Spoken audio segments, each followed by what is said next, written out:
അമേരിക്കയ്ക്കെതിരെ ഇറാന്റെ പ്രത്യാക്രമണം. 2 US യുദ്ധവിമാനങ്ങൾ വെടിവെച്ചിട്ടു. തകർത്തത് F-15 എട്ടൺ വാർത്തോഗ് വിമാനങ്ങൾ. യുദ്ധം പശ്ചിമേഷ്യയിലെ ചർച്ചകളെ ബാധിക്കില്ലെന്ന് ട്രംപ്. ഹോർമുസ് തുറക്കണമെന്ന ബഹ്റൈന്റെ പ്രമേയത്തിൽ ഇന്ന് UN-ൽ വോട്ടെടുപ്പില്ല.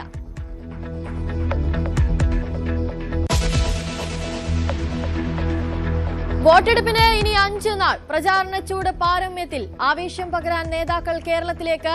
മോദിയും രാഹുൽ ഗാന്ധിയും ഇന്ന് വീണ്ടും എത്തും. ധർമ്മടത്തൂന്നി പ്രചാരണ പരിപാടികളുമായി മുഖ്യമന്ത്രി.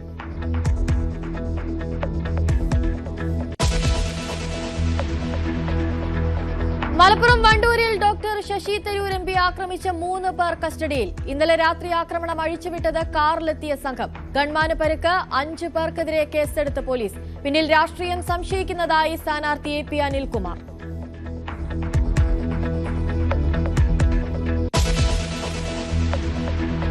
ലൈംഗിക അതിക്രമ കേസിൽ രഞ്ജിത്തിന് ഇന്ന് നിർണായകം. ജാമ്യാപേക്ഷയും പോലീസിന്റെ കസ്റ്റഡി അപേക്ഷയും ഇന്ന് പരിഗണിക്കും.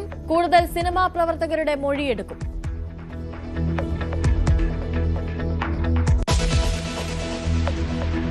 പാലക്കാട്ടെ കോൺഗ്രസ് കൌൺസിലർ പ്രശോഭിന്റെ മുൻകൂർ ജാമ്യാപേക്ഷ ഇന്ന് കോടതി പരിഗണിക്കും. താമസ സ്ഥലത്ത് അതിക്രമിച്ചു കയറി പീഡിപ്പിച്ചെന്ന കേസ്.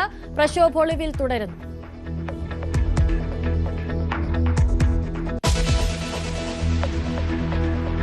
IPL-ൽ ചെന്നൈ സൂപ്പർ കിങ്സിനെ തകർത്ത് പഞ്ചാബ്. ജയം 5 വിക്കറ്റിന്. ശ്രേയസ് അയ്യറിന് അർദ്ധ സെഞ്ചുറി.